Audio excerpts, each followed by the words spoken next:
ยบเทียบเขาเทียบเราใครมองไม่งามช่างเขาแต่เจ้าก็คือดอกบัวด้วยความสัตย์ซื่อยึดถือความดีเป็นหลักใครรักไม่รักก็ไม่จมปลักมองมัวเมื่อโผล่พ้นน้ำก็เห็นความงามในตัวไม่ยึดติดในตมชั่วขอเป็นดอกบัวดอกดีใครไม่มองว่าบัวงามเด่นแต่บัวก็เป็นดอกบัวทุกวันอย่างนี้ไม่อยากเด่นดังแต่มุ่งหวังในทางเด่นดีเกิดมาเพื่อสร้างบารมีถวายชีพนี้บูชา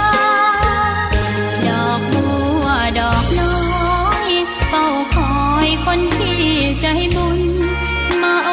บเอื้อเกื้อกูลรู้ค่าของบุญเก็บบัวขึ้นมาเพื่อสร้างความดีและเสริมบารมีดังว่าใช้ดอกบัวนี้บูชาพระสัมมาสัมพุทธองค์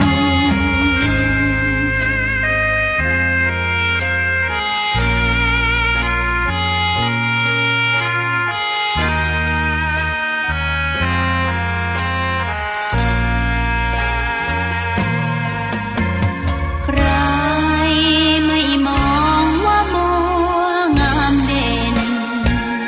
แต่บัวก็เป็นดอกบัวทุกวันอย่างนี้ไม่อยากเด่นดังแต่มุ่งหวังในทางเด่นดีเกิดมาเพื่อสร้างบารมีถวายชีพนี้บูชาดอกบัวดอกน้อยเฝ้าคอยคนที่ใจบุญมาโอบเอื้อเกื้อกูลรู้ค่าของบุญเก็บบัวขึ้นมาเพื่อสร้างความดีและเสริมบารมีดังว่าใช้ดอกบัวนี้บูชาพระสัมมาสัมพุทธอ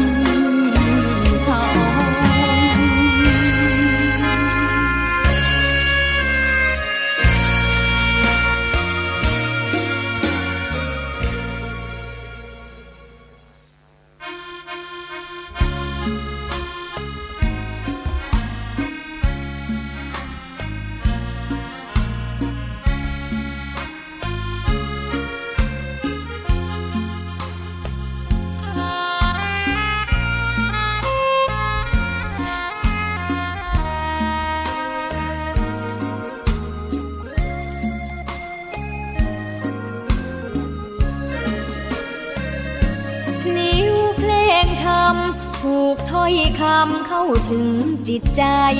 ฟังรายการวิทยุเสียงใสส่งถึงใจไปสู่ปลายนาสารธรรมน้อมนำมองพระศาสดาบอกผู้คนทั่วลาหันมาเข้าวัดฟังธรรมเสียงนี้เป็นคลื่นธรรมะจากขอนอบน้อมต่อพระรัตนตรัย แก้วเจ้าสามประการน้อมเอาคุณพระพุทธเจ้าคุณพระธรรมเจ้าคุณพระสังฆเจ้าคุณพระอรหันตเจ้าอริยสงฆ์เจ้าจุตนจุองค์ได้เมตตาแผ่บารมีมาเป็นนวโลกุตตรธรรม ปกเกล่าเกษาปกห่มหักษาครูบาอาจารย์พระมหาเถระพระเถรานุเถระเปื่อนสหธรรมิกสหพรหมจารีทุกรูปทุกองค์ปกห่มหักษาศรัทธาสาธุชนคนดีเท่าแก่อีป่ออีแม่ต่างหลายทุกท่านทุกคนที่ติดตามรับฟังรายการเสียงธรรมยามเจ้าเสียงธรรมแสงอรุณได้การธรรมะจากธรรมะยามเจ้าจากวัดบรรพตสถิตนักเสียงธรรมจากวัดบรรพต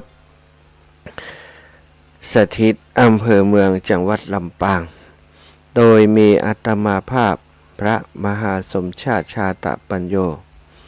วัดบรรพตสถิตรับผิดชอบดำเนินรายการศรัทธาญาติโยมเท่าแก่อีป่ออีแม่ตั้งหลายรายการนี้เป็นรายการที่นำสาระเรื่องราวดีๆมาอุจามาแบ่งปันให้กับศรัทธาญาติโยมอีป่ออีแม่ตั้งหลายได้สดับรับฟังทุกเจ้าวันจันทร์ทุกเจ้าวันจันทร์คืนวันอาทิตย์นะคืนวันอาทิตย์เจ้าของวันจันทร์นี้ปกปากับอาตมาภาพทุกวันถ้าบ่มีปัญหาเรื่องสุขภาพถ้าบ่มีปัญหาเรื่องระบบการถ่ายทอดอินเทอร์เน็ตดีอยู่ก็ใจได้ไฟฟ้าบดับก็โอเคอยู่นะแล้วก็ถ้าสถานีวิทยุบ่มีเหตุการณ์อะไรยังเปิ้นอาจจะไลฟ์เปิ้นอาจจะถ่ายทอดสดกาหรือว่าทางสถานีวิทยุมีปัญหาเรื่องอินเทอร์เน็ตเรื่องไฟเหมือนกันก็จะเป็นสาเหตุที่ทำให้เราบ่ได้พบปะกันศรัทธาแต่ถ้าเป็นโดยปกติบ่มีเหตุการณ์ยังก็จะพบปะกันอย่างอีกในทุกเจ้าวันจันทร์มาพบปะกันแล้วนะก็วันนี้วันที่16นะศรัทธาวันจันทร์ที่16นะก็เป็นวันที่หลายคนอาจจะรอคอยบางสิ่งบางอย่างหลายคนก็วันธรรมดานั้นนะบ่ได้สนใจจะมาเสียงโจกเสียงดวงยังนะศรัทธาอีพ่ออีแม่ทั้งหลายเฮาเป็นชาวพุทธนะมีหลักการในจิตในใจตัวเองเอาเองทุกคนนะได้ฮู้มาเต่าเดียวกันได้เรียนมาเต่าเดียวกันสิ่งที่เฮาจะปฏิบัติได้ก็เป็นประโยชน์ต่อตัวเฮาเองทั้งหมดนะเล่นมาสักต่อฮือบาหารมันเป็นอย่างก่อนเล่นกับมัน แล้วมันเป็นเรื่องของความผิดในด้านศีลธรรมด้วยนะศรัทธาญาติโยมหลายคนว่าเป็นเรื่องโจกเรื่องดวงนะอาจารย์บ่ใจการพนันรู้การพนันนี่นะศรัทธาญาติโยมเฮาจะว่าโจกว่าดวงก็เปิ้นก็ว่าโจกว่าดวงทั้งนั้นนะเล่นไฮโลโปปันอย่างต่างๆถ้าโจกดีก็ได้อีหรอเปิ้นว่าเนาะอันนี้ก็เหมือนกันนะการพนันบ่ทำให้ไผร่ำรวยได้อันนี้น่าจะเป็นสัจธรรมที่ทุกคนควรจะเอามา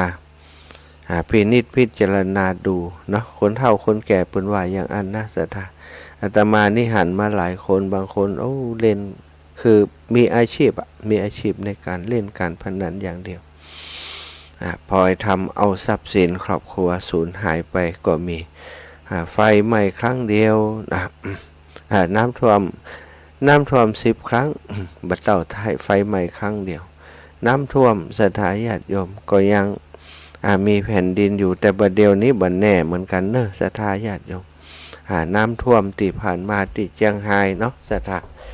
บ้านก็ลงไปอยู่ในน้ำเนี่ยบ้านก็หายที่ดินก็หายที่นาก็หายทุกอย่างสูญหายไปกับน้ำหมดเนี่ยศรัทธาก็มีอยู่นะแล้วก็ ไฟไหม้ครั้งเดียวนะโจรปล้น10 ครั้งบัดได้เต่าไฟไหม้ครั้งเดียวโจรปล้น10 ครั้งมันก็ยังว่านะเหลือทรัพย์สินเหลือชีวิตอยู่เนาะศรัทธาโจรปล้น10 ครั้งก็ยังเหลือทรัพย์สมบัติทรัพย์สินเงินคำบ้านช่องห้องหอบางส่วนอยู่แต่ไฟไหม้ครั้งเดียวนี่วอดวายเหลือก็ที่ดินนะศรัทธาเหลือก็ที่ดินแล้วก็ ไฟไหม้10 ครั้งยังบ่เต้าลูกหลานหรือว่าคนในบ้านนั้นติดการพนันบัดเดียวต้องพ่วงยาบ้าเข้าไปด้วยครอบครัวใดติดการพนันพอติดยาบ้าแห่งนี้หมดโอกาสจะสืบทอดวงศ์สกุลมีแต่นำความเดือดร้อนมาให้เผ่าพงวงศาต่างหลายสดาปกปะกันแล้วเนาะจมเห็นน้อยหนึ่งก็ไหวพระกันเลย บางฝั่งว่าอาจารย์นี่จมดีอีแล้วเนาะอู้คือฟังเล่ากันอู้กันตามความเป็นจริงกราบพระพร้อมกันนอนอยู่ก็บ่ต้องกราบนะนอนก็เอาใจระลึกนึกถึงเอา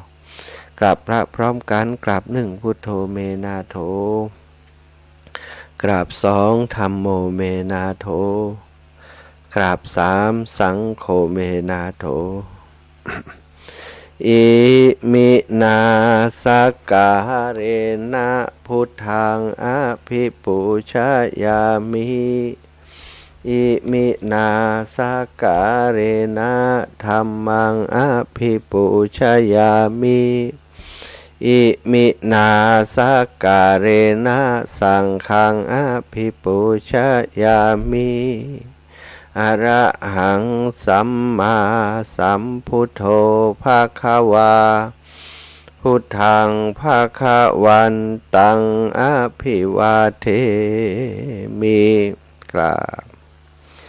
สวากขาโตภะคะวะตาธัมโมธัมมังนะมัสสามิกราบสุปฏิปันโนภะคะวะโตสาวกสังโฆสังฆังนะมามิกราบ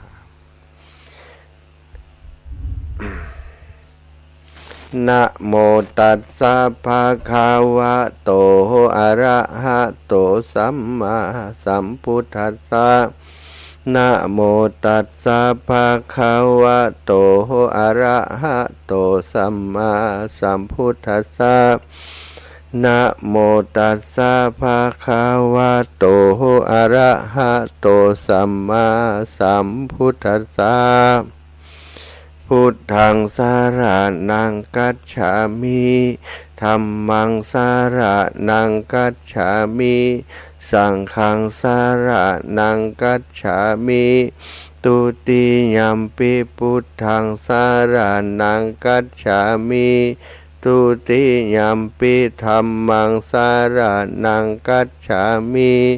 ตุติยัมปิสังฆังสารนังกัจฉามิตติยัมปิพุทธังสารนังกัจฉามิตติยัมปิธัมมังสารนังกัจฉามิตติยัมปิสังฆังสารนังกัจฉามิ อิติปิโสภะคะวะอะระหังสัมมาสัมพุทโธวิชชาจารณะสัมปันโนสุขโตโลกาวิทูอนุตตโรปุริสธัมมะสารทิสัทธาเทวมนุษสานังพุทโธภะคะวะติสวากขาโตภะคะวะตาธัมโมสันทิฏฐิโกอากาลิโกเอหิปัสสิโกโอปันนาญิโกปัจจตังเวทิตัพโพวินยูหิติสุปฏิปันโนภะคะวะโตสาวกสังโฆอุชุปฏิปันโนภะคะวะโตสาวกสังโฆยายาปฏิปันโนภะคะวะโตสาวกสังโฆสามิจิปฏิปันโนภะคะวะโตสาวกสังโฆยะทิทังจัตตาริปุริสยุคานิอัฏฐปุริสปุคลาเอสะภะคะวะโตสาวกสังโฆอาหุนายโยปะหุนายโยทักขินายโยอัญชาริการะนิโยอนุตตรังปุญญเขตัง โลกัสสติ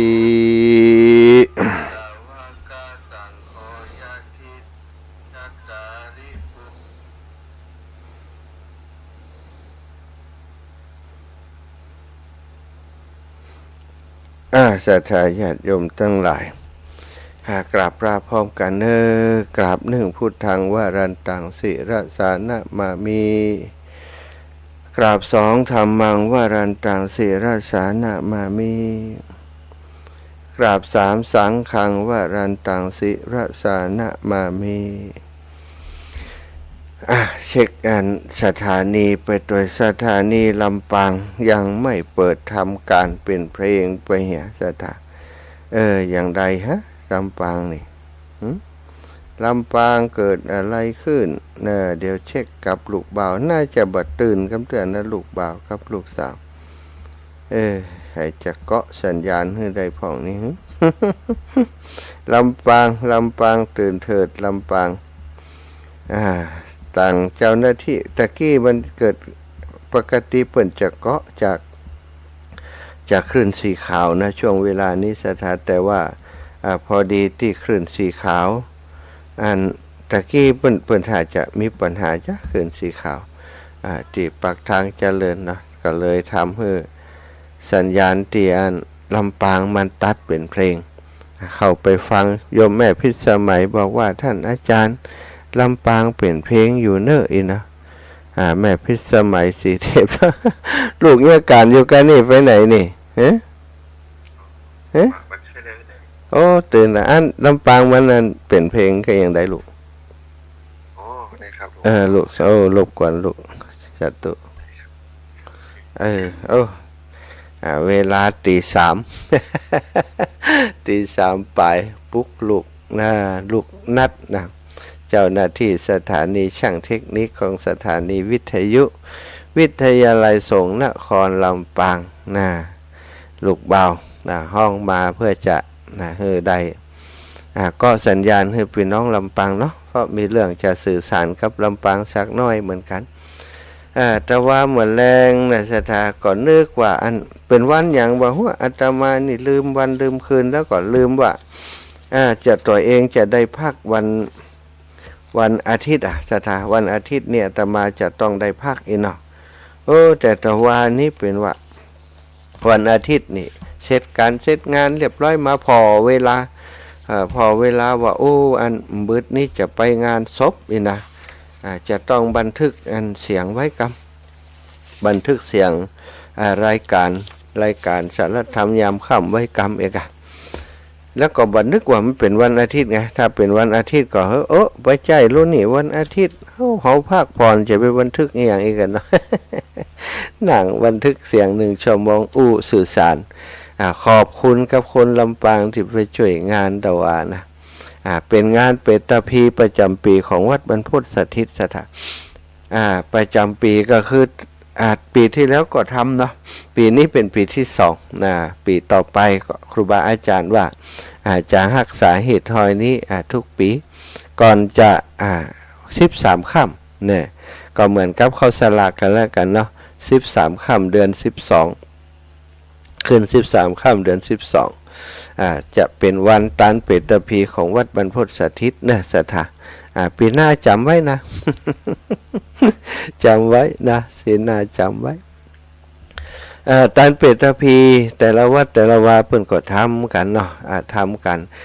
ตานเปตพีทีหนึ่งก็ได้เข้าของเครื่องใช้ต่างๆมาใช้ในวัดในวาบางวัดก็ได้โต๊ะบางวัดก็ได้เก้าอี้บางวัดก็ได้พัดลมได้อย่างต่างๆที่มีความจำเป็นต่อวัดก็หากันมาไว้เอาเป็นสำรับตานไปให้บุพกาลียาปิกาวงวานที่เปิ่นล่วงลับไปนั้นตั้งแต่ขึ้นตั้งแต่ขึ้น1 ค่ำจนเปิ้นศรัทธาญาติโยมแฮมค่ำเปิ้นแฮม15 ค่ำเปิ้นจะหมดนะจะหมดเทศกาลเปตพี1 เดือนเต็ม1 เดือนเต็มขึ้นเฮาจัดกันขึ้น13 ค่ำนะเปตพีที่วัดบรรพตสถิตนี้ก็กับครูบาอาจารย์ว่าก็ทำเหมือนวัดอื่นก็คือ ถ้าปีใดเราต้องการเข้าของเครื่องใจการนู่นนั่นนี่ก็เป็นเจ้าภาพร่วมกันปีนี้แต่เดิมก็คิดว่าจะอันเธอเปิ่นได้มีโอกาสตานกระเบื้องกระเบื้องปูพื้นนี่ขาดแหมประมาณ100กว่ากล่องกล่องละ193นะกล่องละ193ก็จะอู้เอิญเจิญจวนศรัทธาญาติโยมได้มาร่วมบุญด้วยกันที่จะเอามาปูปืนกุฏิปืนศาลาสิริธรรมวิพัฒน์อนุสรณ์ซึ่งจะเป็นสถานที่ต่อไปติศรัทธาเปิ่นมาปฏิบัติที่วัดบรรพตสถิตจะได้พักอยู่ที่นี่แล้วก็จะได้มีความสะดวกเรื่องอาหารที่โรงครัวน้อยๆก็มีนะที่กินข้าวกินปลาก็อยู่ในตัวที่นี่ปฏิบัติธรรมเดินจงกรมก็ได้ในพื้นที่ตรงนี้สร้างไว้ทำไว้เพื่อเป็นประโยชน์แก่นักปฏิบัติทั้งหลายเพราะวัดเฮาเป็นศูนย์ปฏิบัติธรรมของจังหวัดสถาก็คิดว่าจะทำให้เสร็จสำเร็จเรียบร้อยจะได้คนมาปฏิบัติจะได้รับความสะดวกสบายแต่ตอนนี้ขาดกระเบื้องแหมประมาณ100กล่องก็เลยว่าจะทำเป็ดตะพีคือศรัทธาญาติโยมเปิ้นให้หอมมานะก็มีศรัทธาญาติโยมเปิ้นให้หอมมาแล้วส่วนหนึ่งละพอจะมาอู้ตอนอันเป็ดตะพีเนี่ยมีเหตุการณ์ที่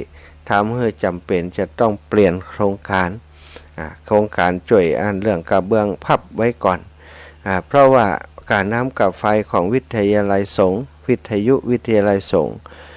ดูแล้วจะมีปัญหาไปตั้งหน้าบ่พอจะจ่ายเปิ้นก็เลยได้ทำเอากิจกรรมนี้มาระดมทุนเพื่อจะช่วยเหลือสถานีวิทยุวิทยาลัยสงฆ์นครลำปางท่านอาจารย์ใหญ่พระมหานพดลสุวรรณเมธีสมปานเจ้าอาวาสหันชอบตัวท่านอาจารย์ก็อยู่หลายตำแหน่งถ้าเป็นหมวกก็สวมหมวกหลายใบ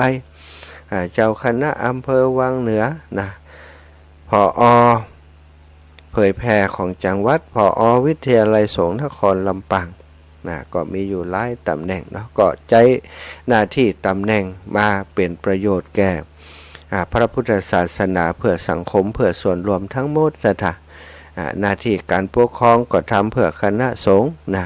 หน้าที่พระเผยแผ่ก็ทำเพื่อพระศาสนาหน้าที่ของปอ.วิทยาลัยสงฆ์ก็เพื่อการศึกษาของคณะสงฆ์ในจังหวัดลำปางของคณะสงฆ์เฮาทั้งหมดท่านอาจารย์ก็หันชอบว่าควรจะช่วยกันหาทุนสนับสนุนสถานีก่อนงานนี้บัดได้ประชุมคณะสงฆ์เผยแผ่สถาเพราะว่าต่างคนต่างมีการมีงานแล้วก็งานวัดงานวาเพิ่นก็มีก็เอาเป็น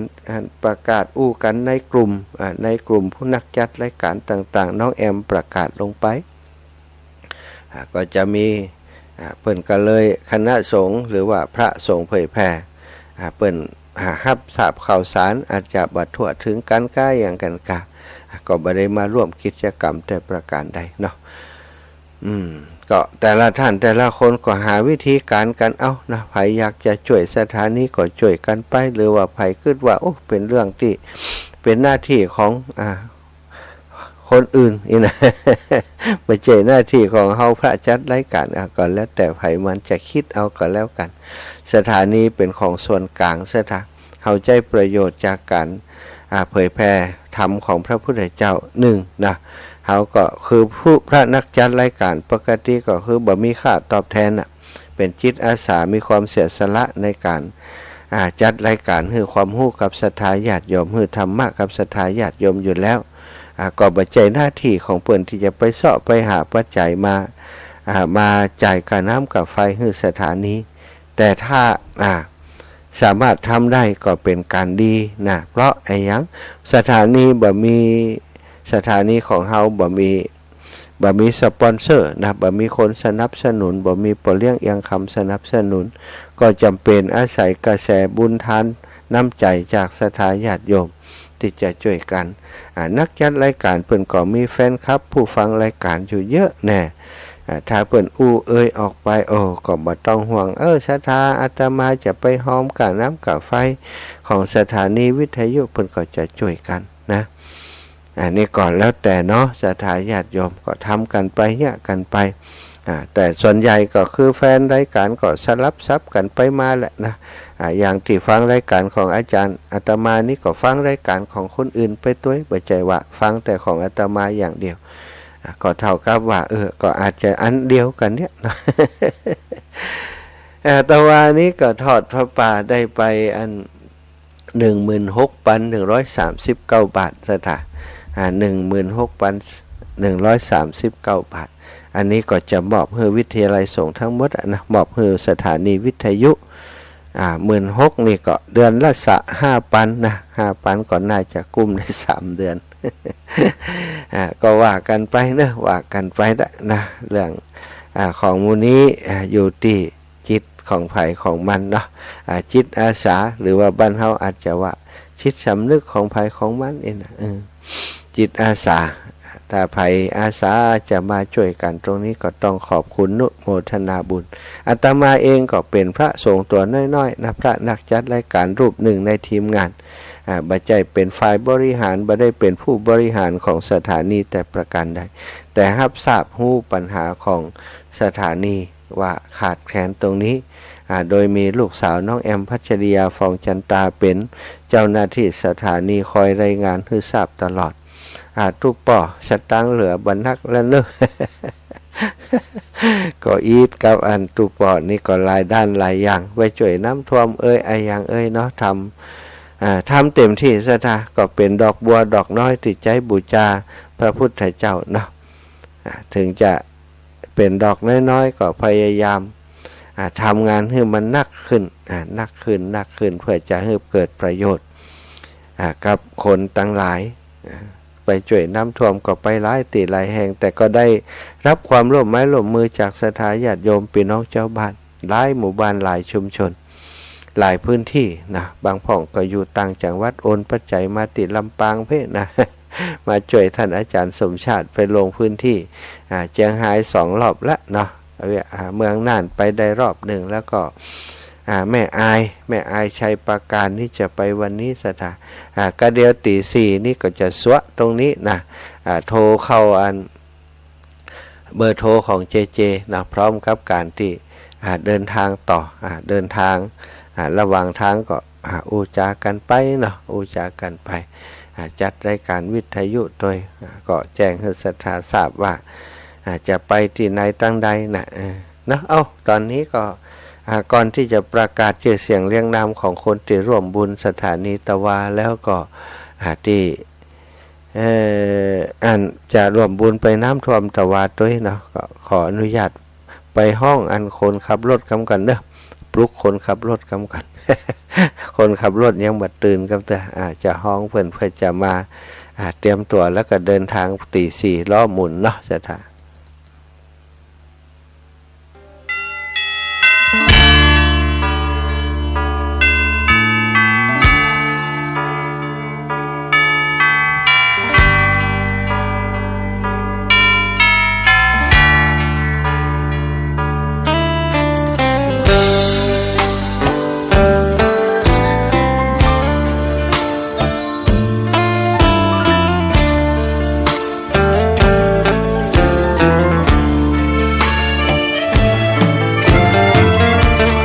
ชวนทุกท่านเข้าวัดเข้าวาฟังธรรมะจากหลวงตาเสริมชีวาให้สุขสดใสยึดมั่นหลักธรรมคำสอนไว้ให้ขึ้นใจความดีรีบทำกันไว้หญิงชายอย่าได้นายนี้เชิญชวนมาแล้วนับลุกเรียบร้อยแล้ว ขยมตื่นละสตาสตาไฟแม่แต่ว่านี้มีหลายท่านหลายคนได้มาหอมบุญหอมปอยหอมหอมเปตพีเป็นเจ้าภาพเปตพีเปิ่นบางหลายท่านก็เอาสำรับมาเอาเป็นกันเตดมานะอาตมาก็เตดก็มีแล้วก็อันเปิ่นเอามาเป็นสำรับส่วนกลางก็คือที่ท่านอาจารย์เสน่กาลงกับตุปีต้อมตุปีเกเปิ่นมาเตดตะว่า เตะทำเปตพี2ธรรมาสเนาะก็มีคนที่เปิ้นให้หอมมาเด้อตะวานี้เปิ้นถวายปัจจัยมาแม่ถนอมนี่ถวายให้ท่านตะวัน100 บาทแม่ถนอมถวายให้ท่านอาจารย์มหานพดลสุวรรณเมธี100 บาทนายพงศกรคลังภูเขียวนางสาวดารณีภาชีวันนะได้ร่วมบุญเปตพี100 บาทร้อยตำรวจโทยุทธชัยแม่นิตยาภักดีถวายก้าน้ำกับไฟนี้ก็เอาร่วมครับเปตพีเลยพ่อชุมแม่ไผ่แก้วเทพนำวงโถกหัวช้าง250 บาทแม่บัวขี่ท่าโปถวายส่วนตัวเป็นก้าน้ำกับไฟให้อาตมา200 บาทแม่แก้วสิงแก้วถวายอาตมาส่วนตัว100 บาทแม่ถนอมนำวงถวายส่วนตัวพร้อมครอบครัวท่านอาจารย์สมชาติอีโล100 บาทแม่ลำยองยายแจ่มเนาะค่าน้ำค่าไฟ20 บาทผู้ไม่ประสงค์ออกนาม100 บาทแม่แก้วอินทนนท์นะมอบเสื้อผ้า2 กล่องบ้านหนองปล้องนะทำบุญน้ำท่วมแหม100โยมแม่ย่าอันศรีนวลณลำปางร่วมบุญส่วนตัวมา200 บาทคุณโยมทองอินทาสุวรรณโถกหัวช้างทำบุญมาร่วมกันเทศ100 บาทป้อนานแก้วป้น้อยแก้วมาแม่แก้วตาอุดเลิศตานไปหาแม่อุ้ยอินสุริยะ100 บาทป่อสมชายแม่แสงแก้วกาใจนายอาทิตย์นางออนทิวาเด็กชายศิระดนัยกาใจทันตแพทย์หญิงอาริยากาใจช่วยน้ำท่วม200นะป้อแม่พัดยาวิชัยผาแมวนี่ก็ร่วมบุญมาแหม40 บาทแม่ตานพัดป้อมพร้อมครอบครัวบริจาคช่วยเหลือน้ำท่วม40 บาทข้าวสารแหม1 ขวดใหญ่ป่อสมชายแม่แสงแก้วกาใจทันตแพทย์หญิงอาริยากาใจถวายท่านสมชาติ200 บาทแม่ชื่นพานทองรัตน์พร้อมครอบครัวลูกหลานพี่น้องสีดอนใจช่วยเหลือผู้ประสบภัยน้ำท่วม100 บาทแม่ชื่นพานทองรัตน์ถวายท่านสมชาติ100 บาทป่อสมชายแม่แสงแก้วกาใจพร้อมครอบครัวอันนี้เปิ่นตานเป็ดตะพีแหม100 บาทแม่ปราณีชัยวงศ์ตานเป็ดตะพี100 บาทอุทิศไปหาป่อประเสริฐใจบุญทาป่อแก้วมาแม่แก้วตากุดเลิศสีดอนชัยลำปางถวายส่วนตัวท่านสมชาติ100 บาทแม่ปานีชัยวงศ์บ้านห้วยฮีถวายช่วยน้ำท่วม50 บาทแม่มณีสมบูรณ์บ้านห้วยฮีฝากร่วมทำบุญท่านสมชาติ100 บาทแม่บุญส่งศรีนวลณลำปางแม่ศรีนวลณลำปางช่วยเหลือน้ำท่วม200 บาทแม่มอนเตรียมบุญฟูบ้านห้วยฮีร่วมบุญน้ำท่วม100 บาทแม่บุญส่งก็ร่วมบุญมาด้วยเนาะแม่มอนเตรียมบุญฟูแม่มณีสมบูรณ์ห้วยฮีช่วยผู้ประสบภัยน้ำท่วม100 บาทแม่มนเตรียมบุญฟูถวายตาลร่วมเป็ดตะพี100 บาทแม่พองศรีบุญฟู100 บาทป่อมาแม่น้อยอุทิยะพร้อมลูกหลานอุทิศตาลไปหาป่อฝนแม่ปันอุทิยะพี่น้องจากป่าแมว200 บาทป่อมาแม่น้อยอุทิยะพร้อมลูกหลานตาลไปหาป่อวงแม่ตาลนออ่อนพี่น้องจากป่าแมว200 บาทแม่ตาลพัดป้อมพร้อมครอบครัวตาลไปหาป่อมาแม่คำพัดป้อมตาลทำมหาวิบาก100 บาทป่อสงัดแม่รัชนีตาจันพี่น้องผาแมวอุทิศให้แม่ชื่นวันอยู่100 บาทป่อสงัดแม่รัชนีช่วยน้ำท่วม50 บาทป่อมาแม่น้อยอุทิยะช่วยเหลือผู้ประสบภัยน้ำท่วม100 บาทป่อมาแม่น้อยอุทิยะผาแมวได้ถวายส่วนตัวมาแฮมนายสนอนางรวงทองตะรินช่วยเหลือผู้ประสบภัยน้ำท่วมแหม100 บาทป่อมาแม่น้อยอุทิยะช่วยกันน้ำกาไฟ100 บาทกลชัยกันแก้วผาแมวบริจาคช่วยน้ำท่วม50 บาทแม่พัดยาวิชัยพี่น้องผาแมวถวายก้าน้ำกาไฟแม่พัดยาวิชัยพร้อมครอบครัวถวายช่วยน้ำท่วม40 บาทนายพงศกรคลังภูเขียว นางสาวดารณีภาชีวันช่วยถวายช่วยเหลือน้ำผู้ประสบภัย40ค่าไฟ40 บาทบริจาคน้ำท่วมเชียงรายอันนี้เชียงรายบุระเนาะนางเพชรและครอบครัววงชมพู200 บาทป้อศรีวงแม่จันเพ็ญภาชีวันร่วมทำบุญเป็ดตะปี50นายวาดนางสายบัวมุสุพร้อมครอบครัว100 บาทป้อศรีวงแม่จันเพ็ญภาชีวันพร้อมลูกหลานบริจาคช่วยน้ำท่วมปนานสมบูรณ์แม่สมจิตพัดพร้อมผาแมวช่วยการน้ำกาไฟนะอันนี้เป็นติตวาติเก็บได้เพราะว่าอันเปิ้นอันถวายที่อาตมาปั่นปอนเนาะก็เอาเก็บหลักฐานไว้แต่ว่าที่ตวาอีกส่วนหนึ่งมีเยอะนะสถานเปิ้นปักต้นแล้วก็ความจริงก็ปั่นปอนคือเปิ้นตะวาแล้วแต่ทีนี้ยังบ่ได้เอามาประกาศพอดีคนที่เปิ้นนับสตางค์เปิ้นบ่ได้เก็บไว้ฮือสกรรมเอาไปใส่ถุงขยะเอาไปทิ้งเหี่ย แต่ว่าเขาได้ทำบุญแล้วเนาะมีที่เปิ้นอันให้หอมมาที่จดไว้ก่อนหน้าแล้วก็ที่โอนมาก็มีแม่แก้วกันทาพัง200แม่ขจรสารพีอุทิศพร้อมครอบครัว200คุณมาลีจักคำ310 บาทคุณวรินดาดีคำฟ้าน150คุณสำอางจักคำ100คุณอุทุมพรจักคำ100คุณนิพาพรโกมล100คุณราตรีปัญญา100คุณน้ำหวานบุญทาหอม500คุณการชลิตาฤทธิเดช500คุณบงกฎคุณา100คุณสิริเพชรเครื่องนันตา100คุณแสงเดือนคิดล้ำเลิศ100คุณณฤมลคำดีฟั่น100คุณกาบจันทร์คำอดทน100คุณจันทร์คัตติยะ100คุณเข็มทองคัตติยะ50 บาทแม่บุญศรีทรงศรีสกุลอุทิศไปให้ปอปีชาแม่มูลอิ่มปัญญา300แม่ครูพวงทองวณิชกุลวิริยะถวายมา 2,000 นะร่วมบุญอย่างอื่นโดยแล้วก็ร่วมบุญเป็ดตะปี500แม่บุญนาคชัยธนุน้ำ10 โหลสตังค์แหม200แม่บุญนาคชัยธนุถวายกาน้ำกาไฟกาน้ำมันแหม500นางจันเพ็งใจยาพร้อมครอบครัวแหม500นางจิตรานางสาวนิชการเรือนจิต200ร้อยตำรวจตรีมนัสแม่ฟองจันแก้วพินิจแหม500 บาทแม่จันเพ็งไก่หมุนนะ100 บาทนายสุวรรณพรหมสายวงพรหมสาย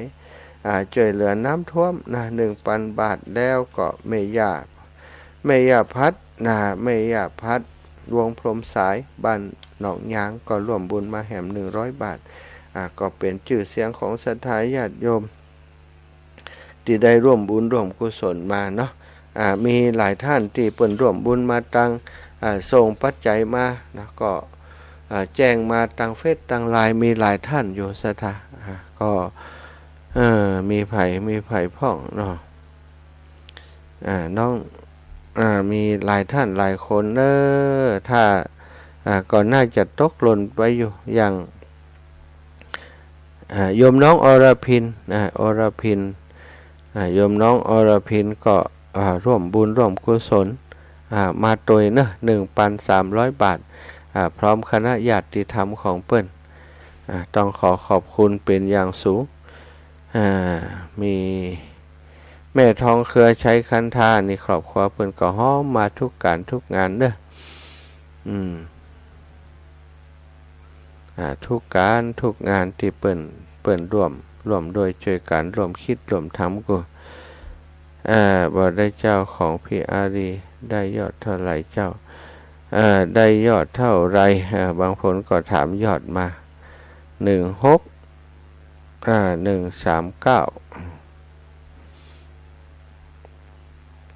ศรัทธาญาติโยมเอาละเนาะเปิดสายให้ศรัทธาญาติโยมโทรมาเหี่ยสักหน่อยเนาะอันใดติคือใดไหลตันบรรลุนก็จะประกาศให้แหมเนอะของศรัทธาญาติโยมแต่ว่าถ้าบ่ได้ประกาศอย่างใดก็ศรัทธาญาติโยมให้หอมมาแล้วเนาะปัจจัยที่ได้ทั้งหมด 16,139 บาทหนึ่งในนั้นก็คือปัจจัยคือสตางค์ของศรัทธาอีป่ออีแม่ตีหอมมาตีหอมมาบ่มีตังค์ที่มาจากที่อื่นศรัทธามีกะของหมู่เฮาทั้งนั้นเนาะที่ให้หอมกันมา ก็ขอขอบคุณครับมูลศรัทธาสาธุชนคนดีทุกท่านทุกคนที่ได้ร่วมด้วยช่วยกันในกิจกรรมที่ทำกันที่วัดบรรพตสถิตเพื่อช่วยเหลือสถานีวิทยุวิทยาลัยสงฆ์นครลำปางศรัทธา0808844173เด้อ0808844173อยู่ที่ไหนตั้งใดโทรเข้ารายการมามาจากันได้นะแจ้งผลการรับฟังฝากไปถึงพี่น้องทางเมืองฝางเนทางเมืองฝางแม่อายชัยประกันวันนี้ก็จะเดินทางไปบริจาคช่วยเหลือผู้ประสบภัยน้ำท่วมที่อำเภอแม่อายนะนัดหมายกันที่อำเภอฝางที่วัดพระพุทธบาทอุดม8 นาฬิกาน่าจะถึงเนาะออกนี่ตี4เจริญปอนแม่กราบพระสาเจ้าแม่โอนสตางค์ตะวันแล้วเนอะเจ้า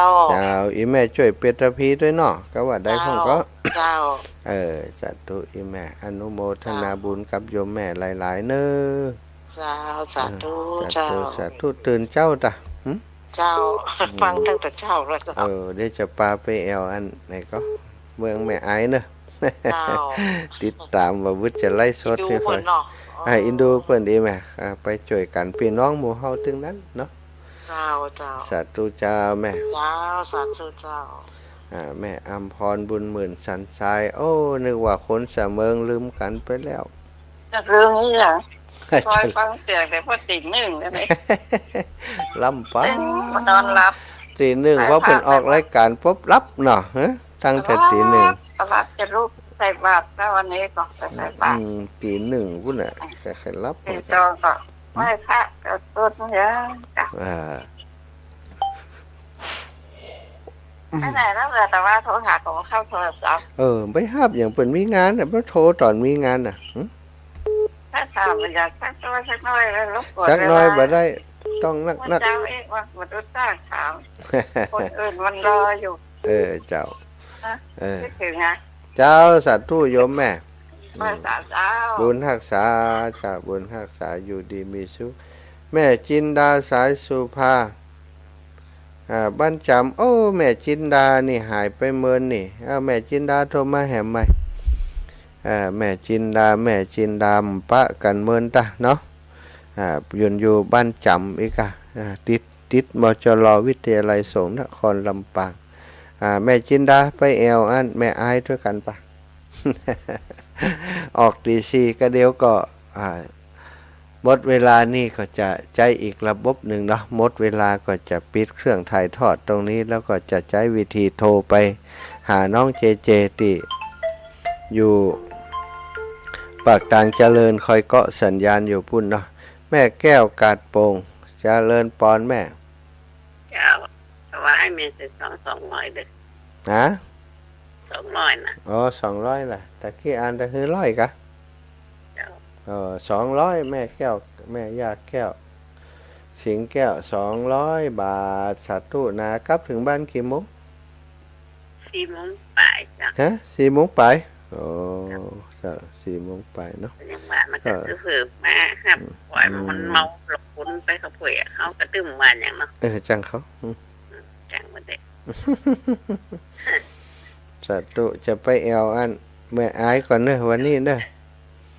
สาธุเจ้าแม่สาธุบุญรักษาเนอะ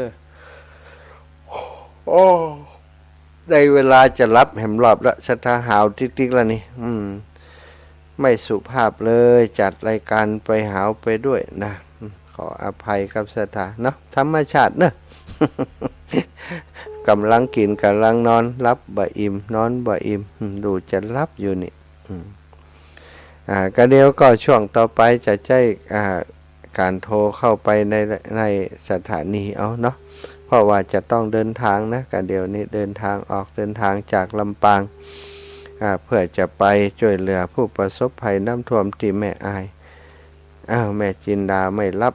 ไม่เป็นไรเปิ่นโทรมาตะกี้บัดตันฮับเปิ่นกำพอดีติดสายกับแม่อุ้ยอิน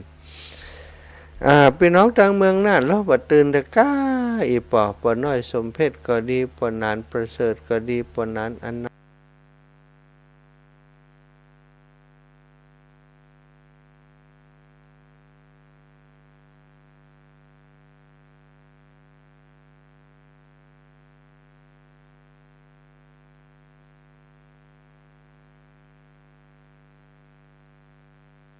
จินดาไม่รับไม่เป็นไรเปิ่นโทรมาตะกี้บัดตันรับเปิ่นกำพอดีติดสายกับแม่อุ้ยอินพี่น้องทางเมืองน่านเราบัดตื่นแต่ก้าอีปอปอน้อยสมเพชก็ดีปอนานประเสริฐก็ดีปอนานอันนั้น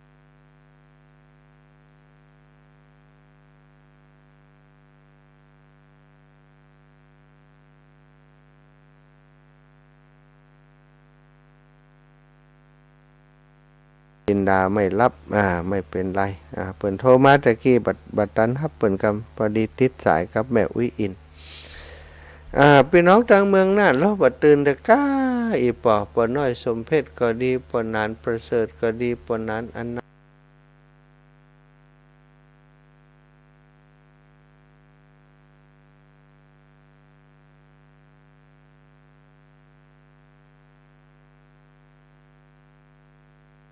จินดาไม่รับ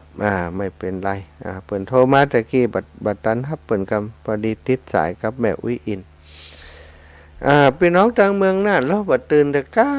อีปอปอน้อยสมเพชก็ดีปอนานประเสริฐก็ดีปอนานอันนั้น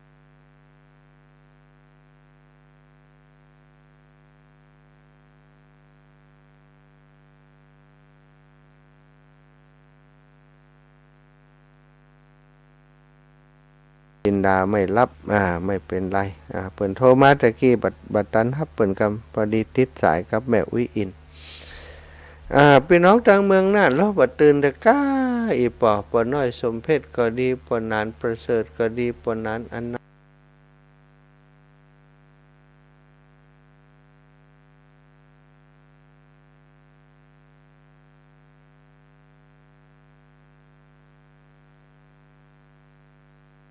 จินดาไม่รับไม่เป็นไรเปิ่นโทรมาตะกี้บัดตันรับเปิ่นกำพอดีติดสายกับแม่อุ้ยอินพี่น้องทางเมืองน่านเราบัดตื่นแต่ก้าอีปอปอน้อยสมเพชก็ดีปอนานประเสริฐก็ดีปอนานอันนั้น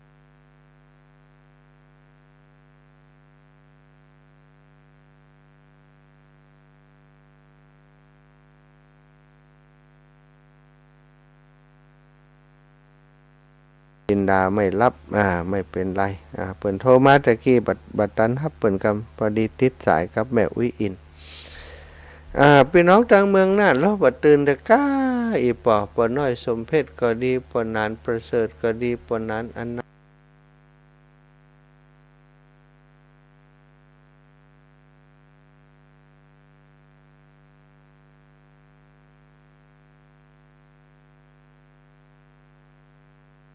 จินดาไม่รับไม่เป็นไรเปิ่นโทรมาตะกี้บัดตันรับเปิ่นกำพอดีติดสายกับแม่อุ้ยอินพี่น้องทางเมืองน่านเราบัดตื่นแต่ก้าอีปอปอน้อยสมเพชก็ดีปอนานประเสริฐก็ดีปอนานอันนั้น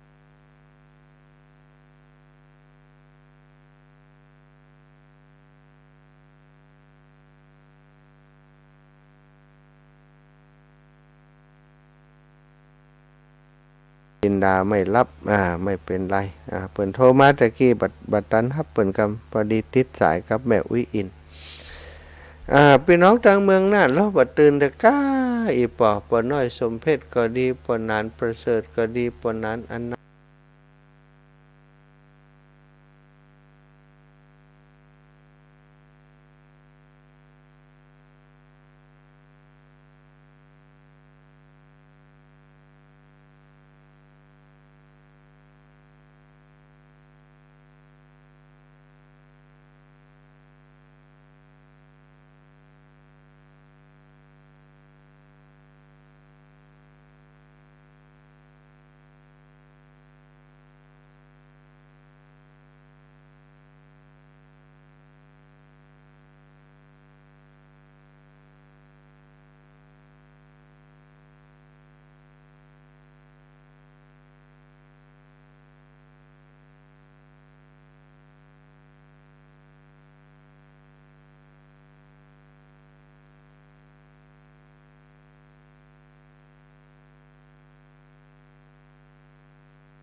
ตั้งวิทยุก็ดีตั้งโทรทัศน์หรือว่าตั้งคลิปต่างๆของอัน YouTube นะแล้วก็ตั้ง Facebook ที่เขามีเพื่อนอยู่ก็จะมีเกี่ยวกับอันเรื่องราวของปัญหาดินสไลด์น้ำท่วมที่อำเภอแม่อายตั้งหลุมก็เสียหายตั้งบนดอยบนเขาก็เสียหายตั้งหมู่บ้านตั้งชุมชนที่อยู่สูงขึ้นไปตั้งหลุมนี้ก็จะเป็นแถวท่าตอนเนาะแถวตัวอำเภอแม่อายแถวท่าตอนน้ำท่วมหลายอยู่สถานปล่อยแม่ตั้งหลายตั้งสี่อยู่ใกล้โดยเฉพาะอยู่แถวอำเภอฝางอำเภอแม่อายอำเภอชัยปราการที่บาดโดนน้ำท่วมก็พยายามเข้าไปให้ความช่วยเหลือพี่น้องในพื้นที่ประสบภัยแถวหมอกจามเนาะที่ได้รับแจ้งมาว่าแถวนั้นเนี่ยขาดแคลนเรื่องเครื่องนุ่งห่มอาหารการกินไฟฟ้าก็ดับไฟฟ้าก็บ่มีชีวิตที่ยากลำบากในช่วงหลายเป็นอาทิตย์ที่ผ่านมาแล้วนะเนื่องจากว่าถนนหนทางก็ตัดขาดศรัทธาญาติโยมเดินทางขึ้นไปให้ความช่วยเหลือมาได้มีแต่เฮลิคอปเตอร์เนาะที่จะขึ้นไปง่ายแต่ว่าในส่วนของป้องกันภัยหรือว่ามูลนิธิผู้ภัยต่างๆส่วนก็ขึ้นไปให้ความช่วยเหลืออย่างต่อเนื่องเหมือนกันเนาะเท่าที่จะทำได้วันก่อนอาตมาก็ได้อุปจากับครูบาอาจารย์แล้วก็หลวงปู่พระครูปฏิภาณธรรมทินว่าหลวงปู่พี่น้องตังแม่อายชัยประการเมืองฝางนี่ไปรายการของเราถึงนั้นเนี่ยได้รับความเดือดร้อนโดยเฉพาะที่แม่อายหลวงปู่ก็ว่ากันนั่นนะว่าเขาจะขึ้นไปวันไหนดีไปเจอเปิ่นไปขอเปิ่นวันไหนดีก็บอกกับหลวงปู่ว่าหลวงปู่ต้องไปเร็วๆนี่ละเพราะว่าถ้าเขาไปจ้าเปิ่นลำบากอยู่เขาไปจ้าไปตอนที่เปิ่นมีอย่างแล้วก็เท่ากับว่าความช่วยเหลือที่เขาเอาไปนั้นมันบ่เกิดประโยชน์นักเท่าใด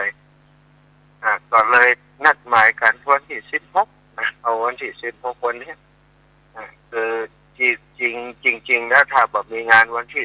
14 15จะมาก็ไป14 15นั้นนะแ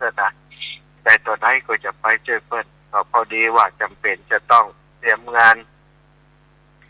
ที่วัดบรรพตสถิตวันที่14เอาวันที่15นะวันที่15แต่วันนี้เอามีเปตพีบรรพตสถิตอันนี้ก็เปตพีเพื่อช่วยเหลือสังคมช่วยเหลือส่วนรวมเหมือนกันนะช่วยเหลือสถานีวิทยุวิทยาลัยโสนครลำปางอาตมาภาพและท่านอาจารย์ใหญ่พระมหานพดลสุวรรณเมธีมาได้เอาปัจจัยมาได้เอาสิ่งของต่างๆที่เปิดมาสารเปตพีเอาไว้ใช้กับวัดสักอย่างนะครับของใจที่เป็นข้าวสารอาหารแห้งก็ขึ้นรถใช้รถมดก็เป็นของที่มันกินได้ก็แบ่งไปใช้โยมไปคือคนนั้นผู้จ้าไปเอาเพื่อเปิดไปได้กินได้ใจเพราะว่าลำพังสีวานี่ก็มันมีใครได้อยู่อย่างถ้าต่อได้รับจะมาหนังกินอยู่นี่ก็มีใจนะไปบิณฑบาตก็ได้เพราะฉะนั้นของที่ได้มาที่มันจะบุญจะเสียก็ต้องแบ่งสถาไปส่วนปัจจัยนั้นรวบรวมทั้งหมดที่เปิดมารวบบุญเปตพีนะสถานที่เป็นการเทศก็ถวายองค์เทศไปท่านอาจารย์เสน่ห์กาโลทุปีต้อมทุปีเกที่เป็นมาเทศให้เขามาเทศวันวานี้นะก็ได้ถวายเพิ่นไปส่วนของเข้าของเครื่องใช้ที่มันดีใจก็เอาไปบริจาคน้ำท่วมวันนี้เอามาโดยวันนี้ทางทีมงานทางคณะขบวนของอาตมานี่ไปด้วยกัน5กันด้วยกันไปด้วยกัน5กันรถของวัดรถของอาตมา1รถของโยมแห่ม1รถของญาติโยมบ้านแม่เฟืองคนนานมูลบ้านแม่เฟืองแห่ม1กันรถของโยมน้องติ๊กวินัสนีแก้วเดียวบ้านโถกหัวจ้างแห่ม1กันแล้วก็รถของโยมน้องพันนิกา อย่างหนึ่งกันเนาะวันนี้ก็ได้น้ำดื่มได้เสื้อผ้าได้อะไรอย่างมากโดยนะคะก็เป็นสิ่งที่เขาพอจะเสาะจะหาได้น้ำดื่มนี้ได้จากติสถาญาติโยมหายหอมมาที่คงค้างอยู่ครั้งก่อนนำไปบ่มดสถาพี่น้องทางบันฟอนนะต้องขอบคุณอีกครั้งหนึ่งหลายครั้งแล้วขอบคุณเปิดเพราะว่าได้รับน้ำจิตน้ำใจจากพี่น้องบันฟอนมีเยอะเลยเปิดเอามาถวาย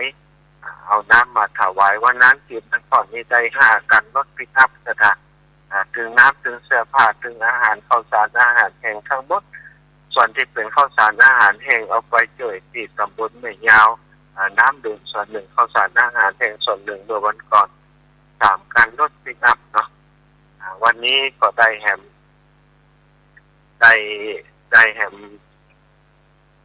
5 กัน5 กันก็ถือว่าเข้าของ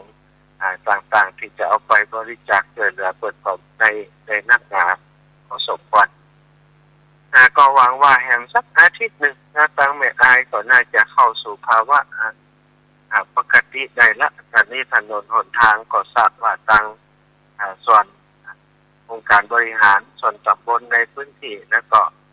ตั้งจังหวัดพอจังหวัดก็เข้าไปช่วยเหลือพี่น้องที่อำเภอแม่อายตัววันนี้ก็คาดหมายว่าจะปะคนที่ผู้จักมัดคุ้นกันที่ขึ้นไปที่เดียวกันหลายอยู่เนาะพี่น้องจังเชียงใหม่ตันอยู่เนอะพี่น้องเชียงใหม่อยู่ใกล้กว่าอาตมาอยู่ลำปางนี่จะเดินทางไปทางแม่สวยนะไปทางเวียงป่าเป้านี่จะออกทางแม่สวยเพราะว่าถ้าไปทางเชียงใหม่มันจะไกลไปหน่อยสำหรับอาตมาก็ออกทางนี้นะเป็นเส้นทางที่ไปอยู่ประจำใช้ประจำที่เดินทางไปอำเภอฝางก็จะไปทางนี้สายนี้นะทีแรกจะแวะฮับหลวงปู่แต่ว่าหลวงปู่บอกแต่ว่าหมอแรงนี่นะพิมพ์ไลน์มาว่ามาได้ไปแล้วเนอะท่านมาหาว่าทางวัดมีงานใหญ่ต่อใดหมอนะ มีงานอย่างว่าหลวงปู่มาได้ไปตัวเห็นว่านะก็เป็นอย่างนั้นนะ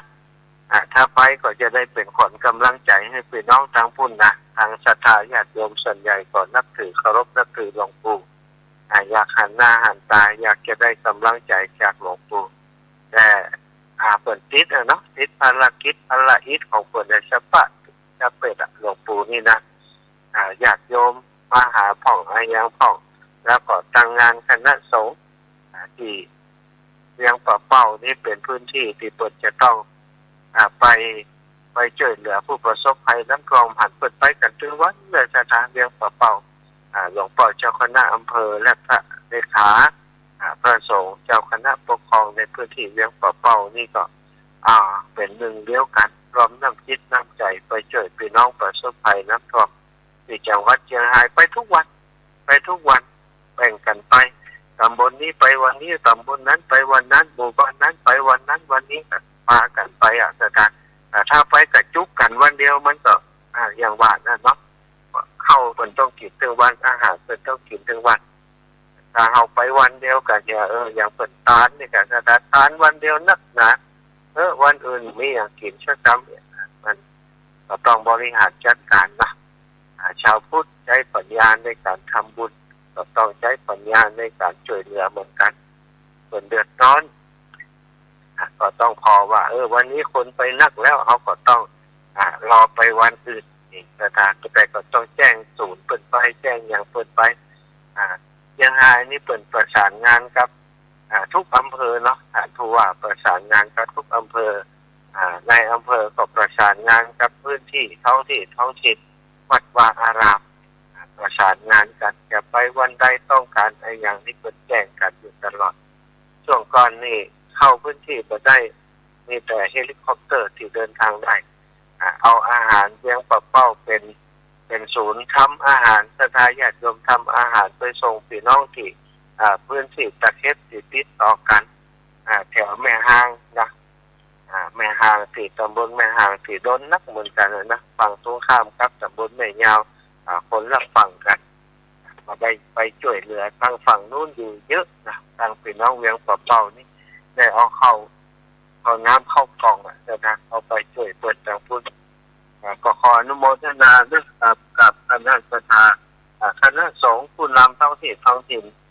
คณะศรัทธาพี่น้องเวียงป่าเป่าของเฮาเนาะบ่ได้ลากกันบ่ได้ทิ้งกันพี่น้องทางพุ่นเน้อทางแม่สายฝากความระลึกถึงแม่อัมพรแส่บูอยู่ที่แม่สายแต่วันก่อนโทรมาหากันอู้จากันว่าโอ้ถึงบอกห่วงแม่ทำแล้วลูกอีหรอกมาโทรมาหากันเลยความจริงนี่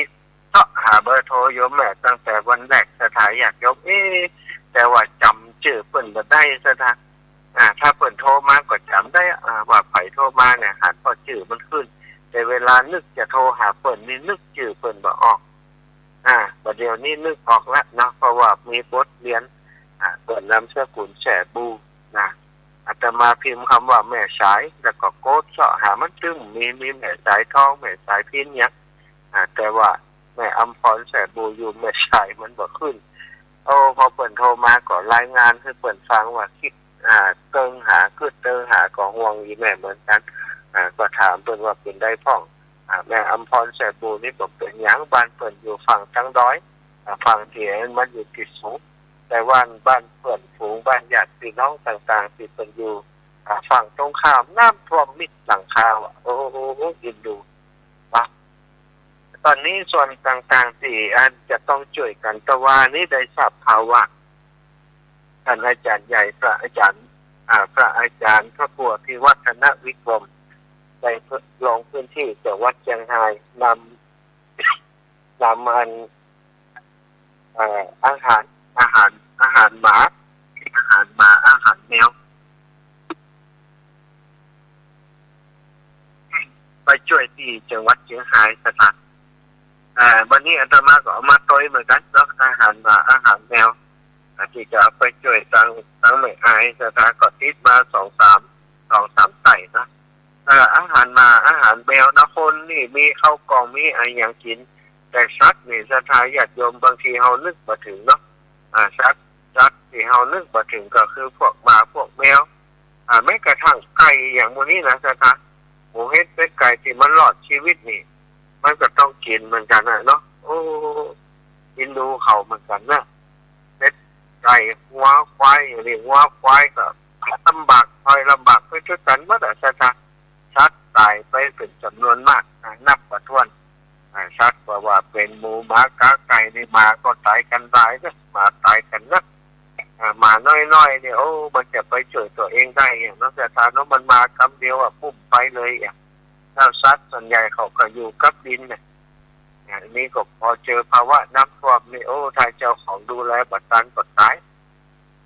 แล้วก็ที่รอดชีวิตก็อยู่อย่างยากลำบากเนาะแต่เพิ่นบอกว่าหมานี่มันอดกว่าคนนะหมานี่มันกินอย่างก็ได้ว่ามันอดกว่าคนเจาะอย่างเหน่าอย่างนี้ก็กินไปเนี่ยเพื่อจะเอาชีวิตรอดมันก่อนหันต้นถ่ายภาพถ่ายคลิปมามันกินเข้าหน้าตาหันหน้าตามันแล้วมันแสดงถึงอย่างหลายอย่างซะครับสายตาที่วาดกว่าสายตาที่หิวโหยกว่าคนขนาดแต่ว่าต้องเข้ามาหาคนต้องมาหากินทั้งที่เป็นคนแปลกหน้าก็มากินมานี่นะบางตัวก็ติดอยู่บนป่ายไม้ย้นยอดไม้ประดับตอนนั้นท่วมปรากฏว่าเพิ่นรอดได้อย่างไรก็น่าอัศจรรย์ใจซะครับเอาโซ่ไปตัวโซ่ลอยไปตัวหมาตับโซ่ไปตัวกันโซ่ไปติดแขวนอยู่เข้าเป้าพุ่นน่ะดีว่าถ้ามันปันอยู่ตั้งหลุมแล้วก็น้องหมาเนี่ยมันสุดเจียกนี่นะสุดสายที่มัดมันเนี่ยยิ่งนี้กับสายขำหันเอาตัวไปขำอยู่กับอันเข้าเป้าหันเปิดไปช่วยหลอดชีวิตมาอันนี้ถือว่าเป็นบุญของเขาเนาะสถานเนาะบุญของสัตว์นะบุญของสัตว์ที่เป็นหลอดชีวิตอยู่ได้หมู่ติดไปช่วยเหลือก็นิดเหนื่อยกันนะสถานหมู่ติดไปช่วยเหลือนี่เสบียงคนนี้ก็หมดไปแล้วนะต้องอาศัยเสบียงจากสถานญาติโยมหมู่เฮาทั้งหลายเนี่ยส่งเสบียงไปช่วยเหลือเพื่อป้องกันภัยพอของจังหวัดแต่ละจังหวัดก็มาช่วยกันหมดมูลนิธิองค์กรการกุศลต่างๆมูลนิธิสว่างนิดวันนั้นเป็นพระเพิ่นพอดีกำลังจะสอบว่าจะลงพื้นที่ทางใดดีนะไปถึงแยกแม่สวยแวบมาหันพอ ที่ป้ายต่อยกวนมันไปกับต่อยกวนไปกับปุ๊บไปถึงตำบลไหนยาวอันนั้นไปอยู่ในแผนที่จะเข้าไปที่แรกว่าจะอยู่ไปจะไปที่ดับเพลิงของจังหวัดที่เป็นว่าเป็นศูนย์เนี่ยนะแต่พอเจอรถมูลนิธิก็คิดว่าขอต้องไปในจุดที่มีความเสี่ยงจุดที่ลำบากจึงได้ลงพื้นที่ไปเนาะก็ได้ต่อยเปิดไปก็ประสบความสำเร็จและศรัทธาญาติโยมได้ลงไปในพื้นที่ที่เป็นลำบากจริงๆแล้วก็เข้าของเนี่ยไปถึงนั่นก็คือตำบลเหนือยาวให้เอาเข้าปลาอาหารไปจ่วยเปิดเข้า3-4 กระสอบนะ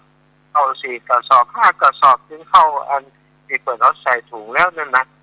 5 กระสอบได้เข้าไป5 กระสอบมาม่าปลากระป๋องนะไปหลายชิ้นแพ็คมาม่า30 ปลากระป๋อง20 แพ็คอย่างอื่นแทบเครื่องปรุง เครื่องปรุงต่างๆเป็นน้ำปลาเป็นอะไรอย่างต่างๆก็เอาไปคือเปิดเนี่ยนะครับนี่ก็ได้ลงพื้นที่ไปได้หันความเดือดร้อนของพี่น้องเจ้าบ้านและก็เจ้าหน้าที่ทีมงานวันนั้นเจ้าหน้าที่ฟังว่าท่านอาจารย์ช่วงนี้นี่ขาดแคลนนักที่สุดนะก็คือน้ำมันเชื้อเพลิงที่จะเติมเพื่อเรือกับรถที่ในพื้นที่ตอนนี้ต้องไปซื้อมาสต็อกไว้ก็ใช้ถึงวันหมดไปหลายวันหนึ่งเป็นร้อยลิตรรถเรือนี่ใช้น้ำมันเบนซินลงไปในพื้นที่ไปบางเสือมันพื้นที่ห่างไกลจะมดถังต้องมีสำรองใส่ในของที่เปิดเป็นตัวนี่ก็คือสิ่งที่เปิดทำงานอยู่หน้างานที่เปิดหันปัญหาถามเปิดว่าต้องการความช่วยเหลือด้านใดพ่อเปิดก็บอกว่าตั้งการจริงๆและตั้งการบอก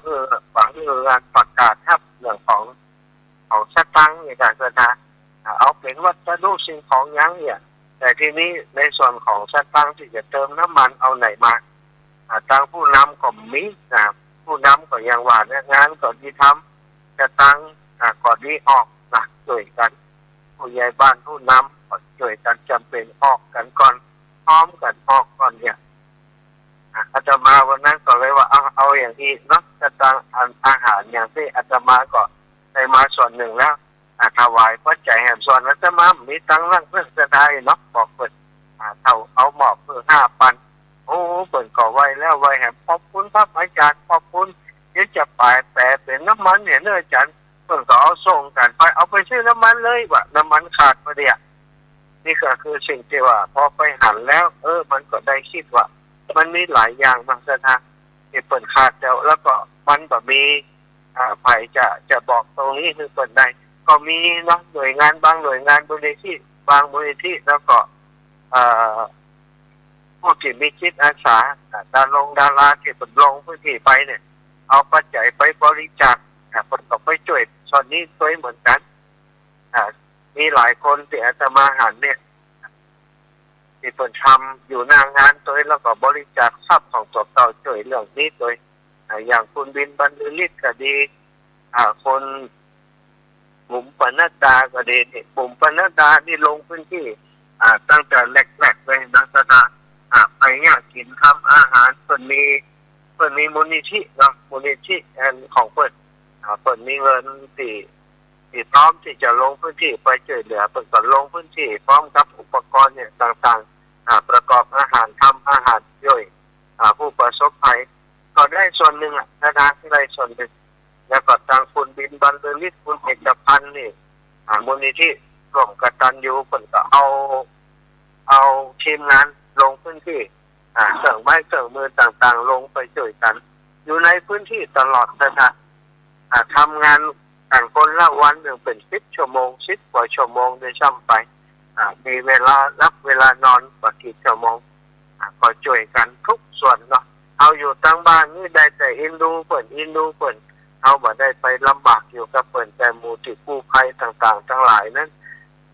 อยู่กันเป็นอาทิตย์เนี้ยน้ำวันค่ำจะทายอยากยมทุ่มเทช่วยกันแต่ก็บอกไว้บางคนก็ว่าช่างขับอย่างนั้นอย่างนี้เขาก็ถึงมาคิดว่าคนเฮานี่ก็แปลก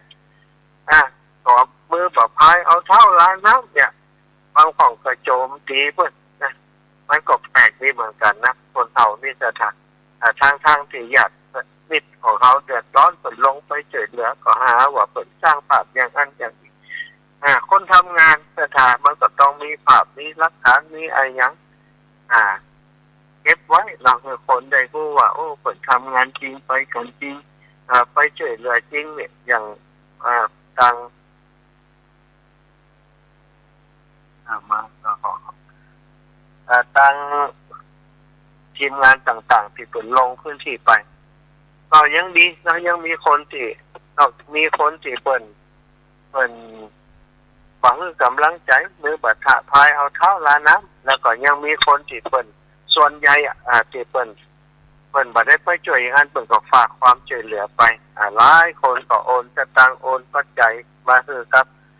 หน่วยงานองค์กรจิตอาสาต่างๆอย่างคุณบุ๋มปนัดดาเนี่ยอาตมาก็หันว่ามีคนเอาปัจจัยเอาสตางค์มาให้หอมที่เปิดนักอยู่นะ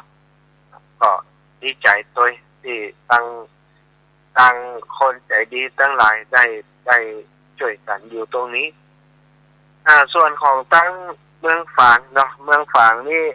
ถือว่าฝ่ายประชาสัมพันธ์ของเมืองฝางนี่มีความพร้อมสูงเสถาญาติโยมได้ประชาสัมพันธ์ได้แจ้งข่าวสวทฝางเนาะแจ้งข่าวพร้อมกับลงเพจของสวทฝางเนี่ยแจ้งในเรื่องนั้นอย่างนี้คือทางคนที่เป็นต้องการจะไปช่วยเหลือนี่ได้รับทราบอยู่ตลอดได้ข่าวสารที่ดีอาตมาก็ติดตามสวทฝางตลอดที่สำคัญก็คือได้ข้อมูลจากคนในพื้นที่อย่างแม่จงดีเชื่อกันทาเพิ่นอยู่ในพื้นที่อาตมาก็โทรหาเพิ่นตั้งแต่แรกโยมแม่เป็นอย่างไรพ้องบ้านเฮาน้ำท่วมก่อนทางเมืองฝั่งตัวเมืองเป็นอย่างไรเพิ่นก็แจ้งมาเป็นระยะแต่ว่าตั้งในตัวเมืองก็ได้รับความเสียหายนักนะตั้งอำเภอฝั่งแต่ว่าเพิ่นก็ยังช่วยเหลือตัวเองได้นะช่วยเหลือตัวเองได้พื้นที่เพิ่นกว้างแล้วก็มีการช่วยเหลือกันตั้งส่วนที่แม่อายแล้วก็ที่มันอยู่บนดอยนั้นก็ความช่วยเหลือไปถึงจ้าหน่อยหนึ่งแต่ก็ยังว่านะชะตาญาติโยมก็พยายามจะช่วยกันทุกส่วนทุกภาคส่วนหมู่ป้องกันภัยของจังหวัดเชียงใหม่ก็ดีตั้งอำเภอฝางก็ดีลงพื้นที่เกาะติดสถานการณ์ใช้อุปกรณ์ต่างๆเครื่องมือสื่อสารต่างๆการขนส่งข้าวน้ำอาหารก็ถือว่าการท่องเที่ยวเมืองกันส่วนมีเฮลิคอปเตอร์มีอะไรอย่างก็ใช้กันอย่างเต็มที่นักถึงทหารถึงตำรวจถึงหมู่ป้องกันภัยต่างๆก็ช่วยกันในภาคของประชาชนหมู่เฮาก็เป็นแรงสนับสนุนเพิ่นเป็นแรงสนับสนุนเพิ่นก็ได้จากพระสงฆ์องค์สังฆเจ้าพี่น้องชาวบ้านถือว่าตัวหนึ่งเหมือนกันนะของความช่วยเหลือปัจจัยต่างๆที่เอาไปช่วยเปิ้นนี่เครื่องอุปโภคบริโภคนี่ได้จากวัดวาอารามได้จากการผู้นำท้องถิ่นประกาศแต่ละหมู่บ้านนี่ก็เอาของไปรวมกันบางที่บางแห่งทุกเจ้าอาสาไปบิณฑบาตให้เลยทำบุญ2ต่อบางคนเจ้าก็เมตตาเนาะหลายพื้นที่นะจังหวัดลำปางนี้ทุกวัดอาตมาว่าทุกวัดนะได้ไปบิณฑบาตแล้วเอาเข้าของไปรวมกันผู้ใหญ่บ้านผู้นำเอาไปส่งอำเภอก็ส่งต่อไปถึงผู้ประสบภัยทุกภาคส่วนได้ช่วยกันได้หันถึงความสมัครสมานสามัคคีของคนไทยเราในยามลำบากในยามประสบปัญหาอย่างนี้เขาก็ช่วยกันอย่างเต็มที่ซะนะถ้าเขาบ่ช่วยกันเนาะมันก็เหมือนกับว่าเขากินอิ่มเขานอนรับแต่พี่น้องเขานี่บ่ได้กินหิวอยู่นอนก็บ่หลับนะลูกเต้าก็ลำบากที่รับที่นอนก็บ่มีอย่างวันนี้อาตมาภาพได้รับทราบข่าวจากแม่จงดีที่แรกคือปัจจัยคือสตางค์คนไป12,000 บาทเพื่อจะซื้อข้าวมาม่าปลากระป๋องโยมแม่แจ้งมาว่าท่านอาจารย์มาม่าปลากระป๋องนี้เพิ่นบอกว่ามีหลายแล้วอีแม่เอาไปซื้อข้าวเนี่ย3ไต่3ถังไต่ละ1,500 บาทนี่นะตามพุ่นถูกกว่าลำปางเขาโห ได้ปัน500 บาทแล้วก็เอาไปซื้อที่เหลือแม่จะเอาไปซื้อเครื่องนอนเนอะเปิ่นขาดที่นอนขาดหมอนขาดผ้าเครื่องปูนอนขาดผ้าห่มก็เลยบอกว่าเอาตามที่แม่หันควันเปิ่นก็เอาไปซื้อข้าวแล้วก็เครื่องปรุงอาหารต่างๆเนาะพริกมะเขือข่าจะใครอย่างนี้ขาดมัสตาก็ซื้อไปแล้วก็ซื้ออันเครื่องนอนเนาะที่นอนที่ปูนอนหมอนแล้วก็ผ้าห่มเพราะมันของมูนี้มันขาดต้องขอบคุณแม่จงดีที่เป็นสะพานบุญเป็นผู้ที่คอยเชื่อมประสานความช่วยเหลือจากทางทีมงานของเขา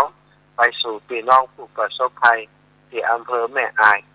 วันนี้ก็จะเดินทางไปหาโยมแม่ที่วัดพระพุทธบาทอุดมน้ำบ่อสาวา8 โมงนัดกันที่หั่นนะหลวงพ่อเปิดจะนิมนต์ฉันเจ้าที่หั่นเนาะ8 โมงที่วัดพระพุทธบาทอุดมน้ำบ่อสาวาจากนั้นก็จะเดินทางพร้อมกันไปยังจุดที่ประสบปัญหาน้ำท่วมประสบปัญหาภัยพิบัติจากน้ำท่วมดินสไลด์ในครั้งนี้ต้องศรัทธาญาติโยมผู้กันยืดยาวมาเนาะศรัทธาญาติโยมอยู่ที่ไหนพื้นที่ไหนทางเมืองฝางพี่น้องทางเมืองฝางฟังอยู่โทรเข้ารายการมาจิตนะแม่บีถ้ามื้อนี้ไปลงพื้นที่แล้วมีเวลาก็จะแวะหาแต่ว่าถ้าเวลาบ่มีก็จะบ่ได้แวะเนาะถ้ามีเวลามีก็จะได้แวะหาพี่น้องเขาเนาะเอาละน้องจะได้ญาติโยมเปิดสาย0808844173 0808844173จะเริญพรเจ้าไปเจ้าแม่น้อยกัดนัดเจ้าถูกเอาไปวิมลไปเรียกเจ้าเป็นเอากลับเอาไว้ต้องไปเอาเจ้าอันนี้ตอนที่3เนาะก็ไม่ธรรมชาติ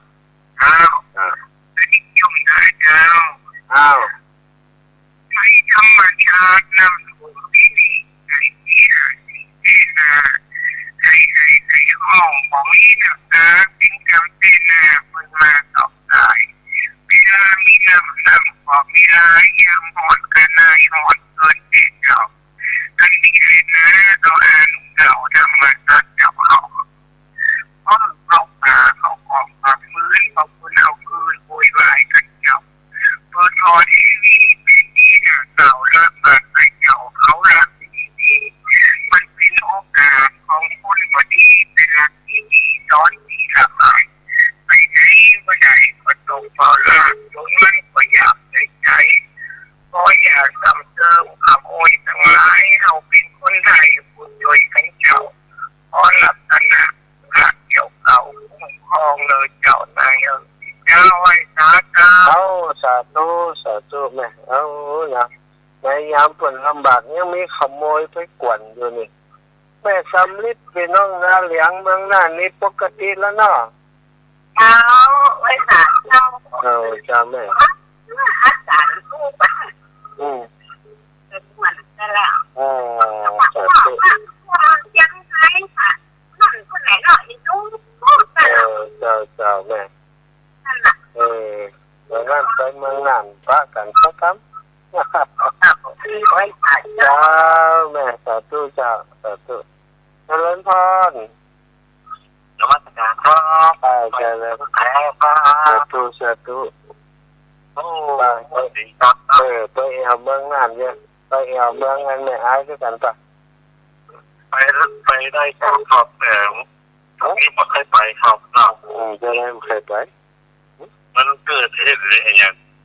จะไปครับสาธุครับสายเงินคำต้องมาเข้าใจนะครับครับผมแม่จันทรีแม่ไปกับบนดอยนี่ไปเจ้า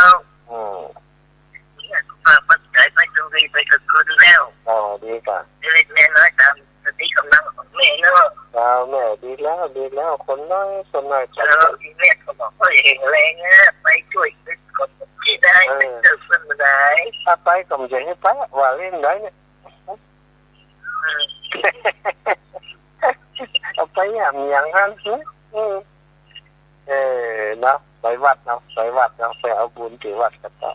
ไปหอมเปิ่นไปกันเหมือนก็เข้าไปน่ะแม่เอาหอมเปิ่นแล้วเนาะขอบคุณนี่แม่นะแม่ก็บ้านมันไปหอมอยู่ค่ะเป็นกระถุงใบใหญ่จังกัน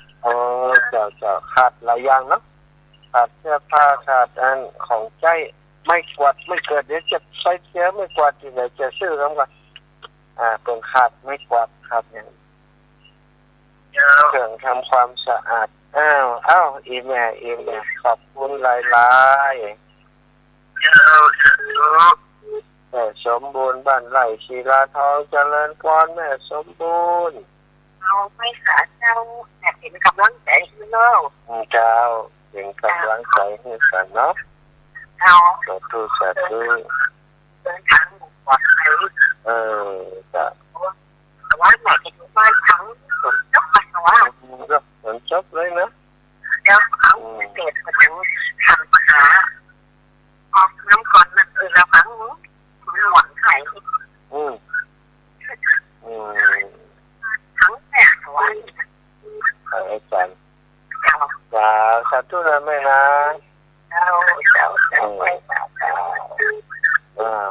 แม่นวลยอดคำปาน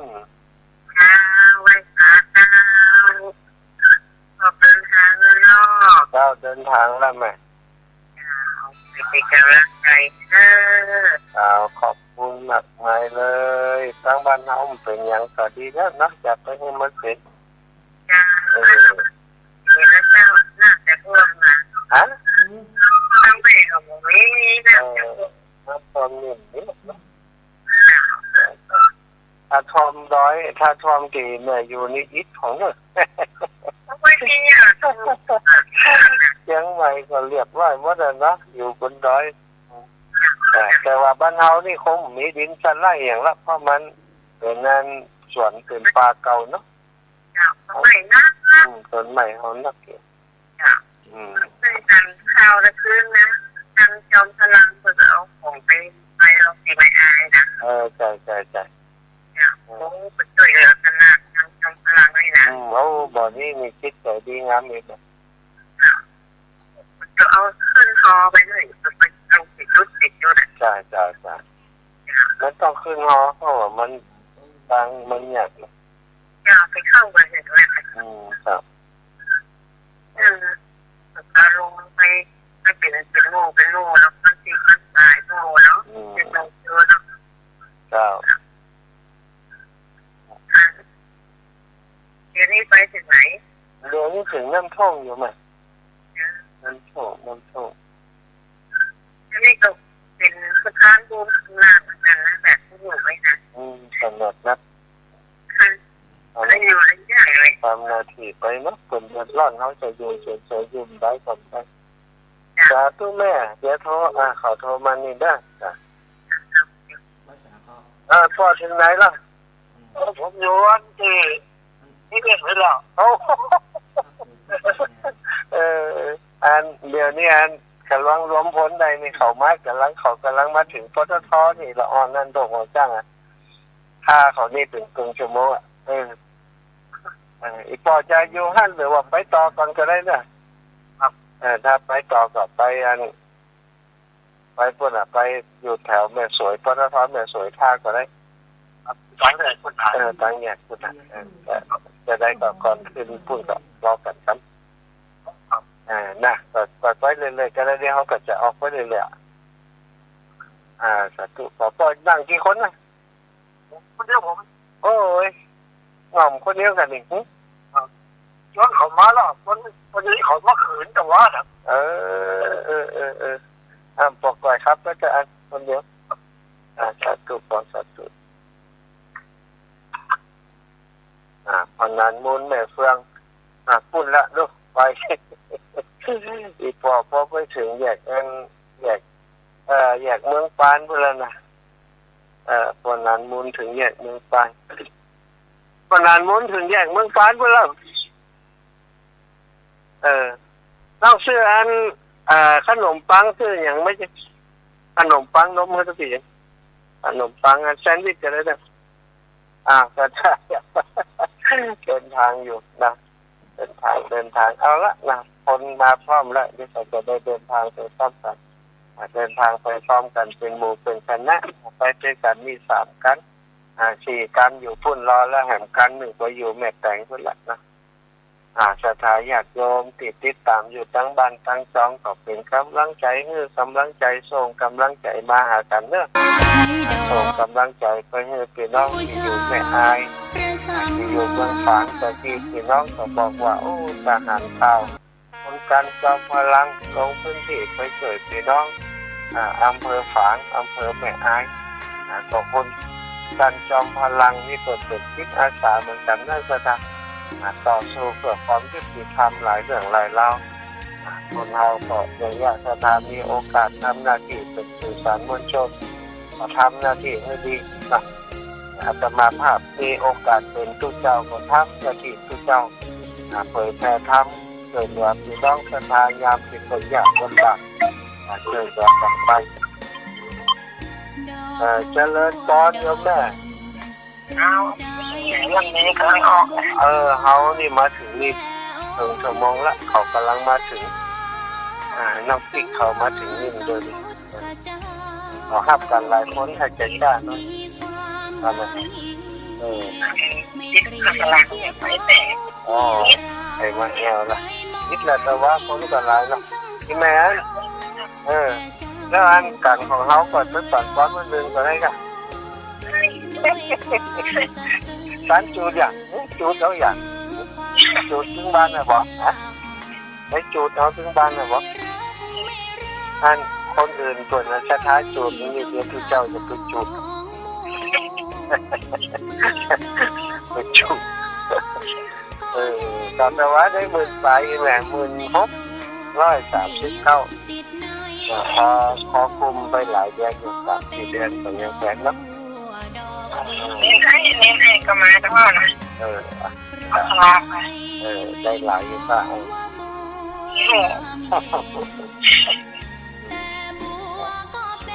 อยากที่ขอบคุณเยอะเด้อเป็นปีหน้าอยากจะปลอดภัยขอบคุณไปต่อเดี๋ยวถ้าจะได้ใครจะโทรมาก็ยังโทรได้อยู่เนอะถ้าไปที่จะไปใครมีโครงการที่จะไปสิ่งที่คนต้องการทั้งพุ่นนักสถาญาติโยมก็จะเป็นอันข้าวสารอาหารแห้งน้ำมีส่วนหวานนักแม่อีนะแล้วก็เครื่องนุ่งห่มเครื่องนอนที่นอนหมอนมุ้งอย่างต่างๆมีขาดอยู่สถาญาติโยมทั้งหลายเขาจะไปสนับสนุนไปช่วยเหลือเพื่อนลงพื้นที่ไปนะไม่กวาดไม่กวาดแข็งไม่กวาดพรอุปกรณ์ทำความสะอาดเป็นทั่วเป็นจอบเป็นยังมูนี่ก็ดีเนี่ยเอาลงพื้นที่ไปบ้านบางจองนี่อยู่มุดโคนหินมุดโคนแต่ว่าเนี่ยเอาเมฆโคยกกันที่ดินตัดที่ดินไปตัดใส่คนว่าแต่เนี่ยคนตายที่สูญหายก็ยังยกอยู่นะก็คงจะฝากกันไปเรื่อยๆละเนาะผู้ภัยก็ทำหน้าที่กันไปบางส่วนบางคนไปติดไปจมอยู่กลางน้ำอย่างต่างๆก็คงจะมาเจอสุดท้ายก็คงจะประกาศเป็นผู้ที่ทราบสูญชีวิตของคนเฮามันแบบนอนกันนะธรรมชาติเฮาอยู่ในธรรมชาติธรรมชาติที่โลดมาหรอก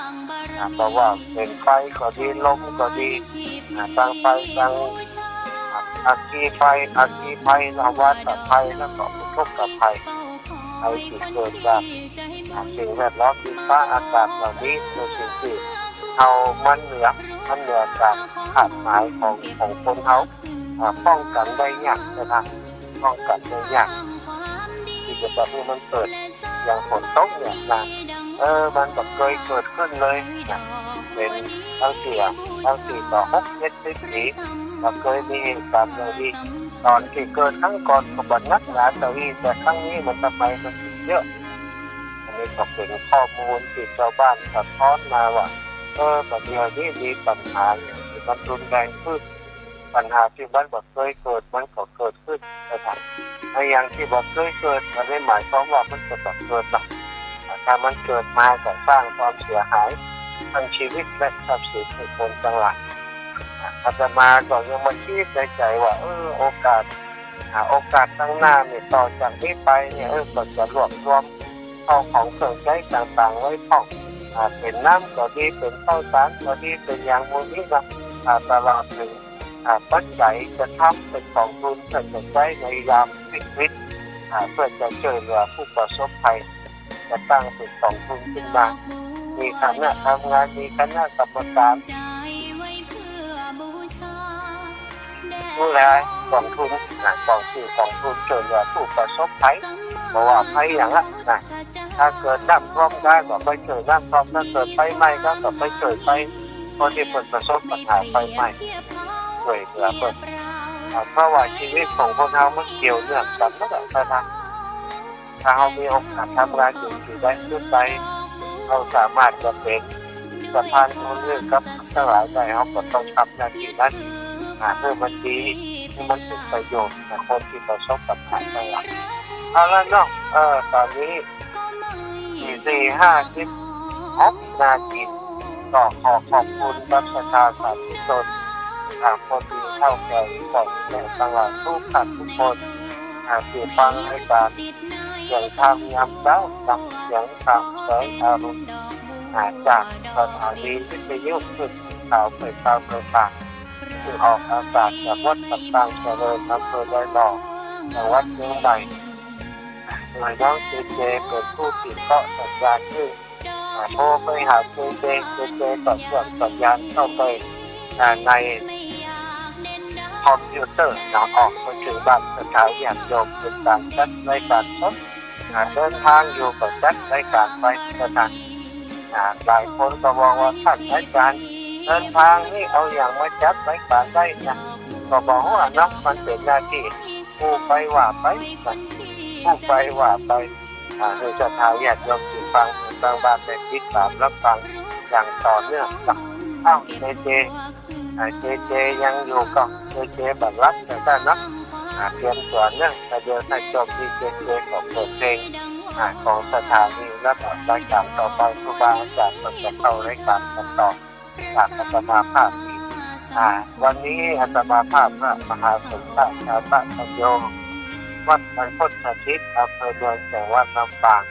รายการเสียงธรรมยามเช้าขอนำรายการจากสถานีโยมด้วยเวลาเพียงเท่านี้ขอความสุขสวัสดีจงบังเกิดมีแก่ท่านศรัทธาสาธุชนทุกท่านทุกคน